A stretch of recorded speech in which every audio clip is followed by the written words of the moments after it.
In 1921, Adham Khanjar, who was a rebel from South Lebanon, attempted to assassinate the French High Commissioner of Syria. This assassination attempt failed and made Adham Khanjar the most wanted man in Syria. Adham Khanjar formed a revolutionary group that resisted the French military occupation of the Levant. This group was based in southern Lebanon but carried out ambushes and assassinations of French troops and officials in Jordan, Syria, Palestine, and Lebanon.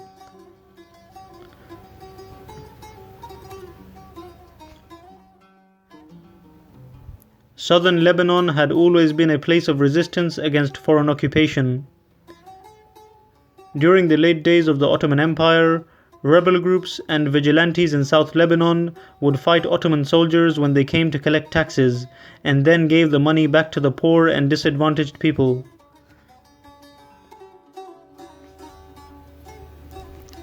This culture of resistance continued into the French period. After World War I, European powers took advantage of the instability in the Ottoman Empire and occupied the Arab world. The British occupied Iraq and the French occupied the Levant region. The French ruled Syria and Lebanon with an iron fist and heavily taxed the population, who lived in poverty as a result of these oppressive French policies. Despite their efforts to control the population, the French failed to control various areas in Syria and Lebanon. The situation in the south of Lebanon was particularly volatile, and it became a center for resistance against the French invaders. Adham Khanjar was one of the main leaders of the resistance movement against the French occupation of the Levant, and he was based in South Lebanon. Adham Khanjar and his rebel group inflicted huge casualties on the French and killed many French soldiers. His group also assassinated key figures in the French occupation government.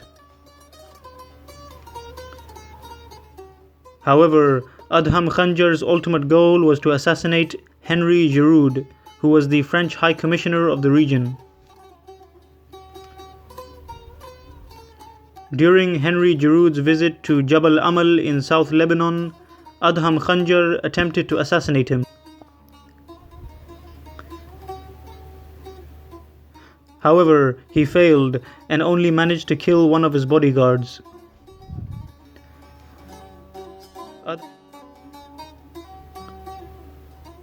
Adham Khanjar fled Lebanon and escaped to Jordan, which was ruled by the British at the time. He and his group then conducted attacks on French checkpoints and facilities on the border between Jordan and Syria. The French then pursued Adham Khanjar with their troops. As a result of heavy French bombardment, the rebel army of Adham Khanjar dispersed, and Adham Khanjar sought refuge in the region known as Jabal Druze. This region was ruled by an independent ruler known as Sultan Pasha al-Atrash, who treated Adham al-Khanjar as a guest and guaranteed him protection from the French. Adham Khanjar continued his revolutionary activities during his stay in Jabal al-Druze. However, in 1922, Adham Khanjar was arrested by the French. The French broke into Sultan Pasha's house while he was away from home on a hunting trip and arrested Adham Khanjar. When Sultan Pasha al-Atrash returned home, he was outraged by the action of the French and declared a rebellion against the French. The tribal army of Sultan al-Atrash made multiple attempts at breaking into the French prison and freeing Adham al-Khanjar. However, these attempts failed, and Adham Khanjar was executed by the French in 1922 in Beirut. The execution of Adham al-Khanjar triggered a widespread outrage in the Arab world and was one of the factors that started the Syrian revolt against the French in 1925.